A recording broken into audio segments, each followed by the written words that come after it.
All right, so for project number 6, which is driving the DC motor, we are, so just control, click on it, and that should bring you to this web page.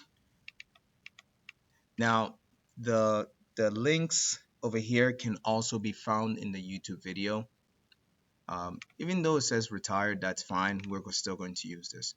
Now, let's look at the parts that we're going to need. We're going to need our Arduino board, whether it's breadboard or Arduino Uno R3, breadboard, 6 jumper wires, a motor, 330 ohm resistor, an NPN transistor, and a diode.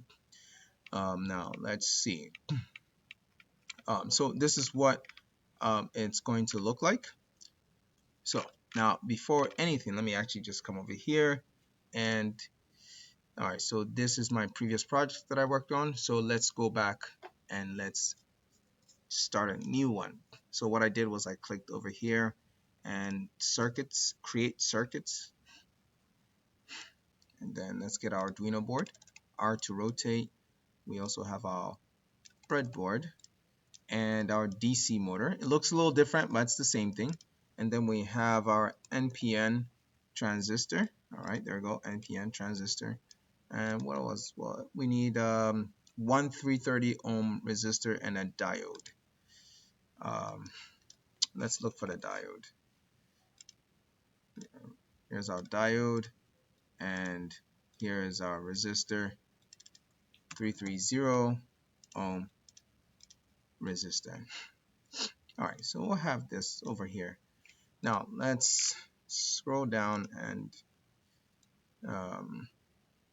look at this. All right, so we have our 5-volt RGND that's connected over here, and then we have our NPN transistor over here. Now I'm going to do it a little different because what I've noticed is that most students have a difficult time understanding the breadboard. So for example, the students will try to connect this transistor right at A and not at B. So I'm going to do it different just for you to have an idea.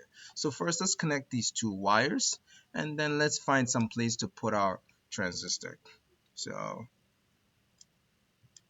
we have our 5 volts.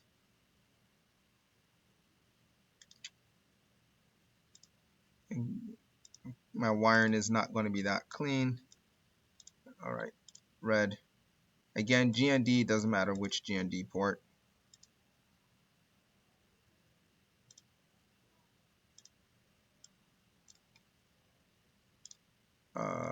Black. All right, and here's our transistor. All right, so we're going to put it right down here. Okay, I'm going to put it randomly here. I believe that. Let me see. Yes. And then we're going to need a resistor that bridges the gap. Again, the resistor doesn't necessarily need to bridge a gap. We can connect it in multiple ways. But I'm just going to leave that part like that. So the middle point over here. So we have that green goes to 9. All right. So let's see. We have the base, emitter, and collector. All right. So let's rotate that. And then and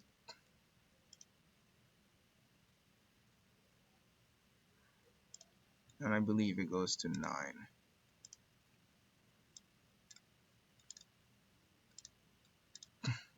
Yep, so as you can see, it goes up, but I went down.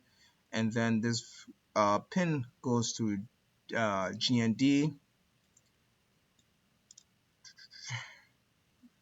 So I'm going to do something a little bit different. So I'm going to connect from here to here. All right. And I'm going to change the color to black. Now what I'm doing over here is from this terminal, from this lane over here, as you can see, we have these horizontal lanes right here. So from this lane, I'm connecting to this lane. So I jumped from here to this lane, and from here, I'm going to connect it over here. So basically the circuitry goes this way, right through here, through this wire. It does not go through 18, 19, and 20. It does not. So it jumps over and then comes to this terminal right here. That is the emitter. All right. Now let's see where this one connects. Now let's just put this diode. Now the one terminal of the diode goes to the 5-volt lane.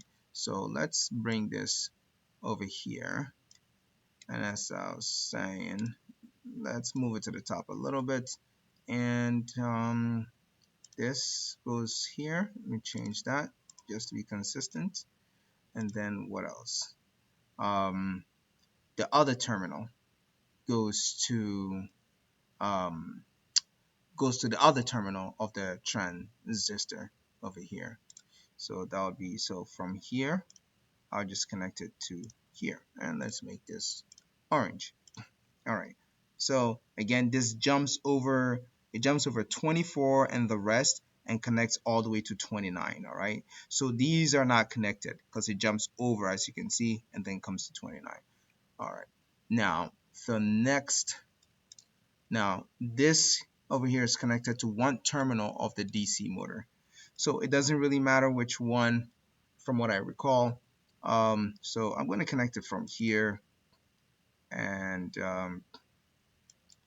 connect that over here. All right. Let's make it red just to be consistent over here. Um, and now if you were to swap, let's say I connected this wire to the black instead and then the other one to the red, it would only change the direction that the motor head spins. All right. So then the other one connects over here. So right here, so this lane right here connects over here. And in fact, I would like to, let me see. Yeah, I'll just do it that way. Yeah. I know I could have connected it the other way, but that's fine. All right, now let's see if I'm done with everything. So I believe the resistor is connected. Yep, resistor is connected and everything else is connected. So now let's see if we can grab the code.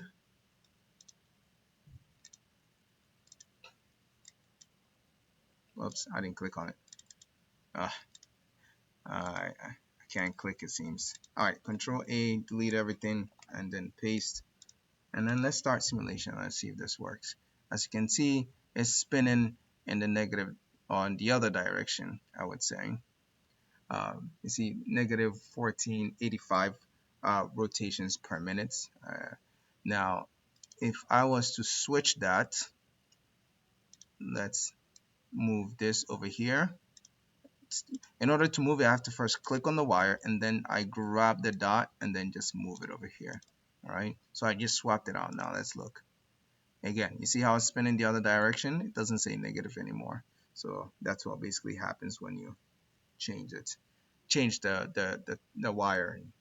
All right, and I believe that is it for this one.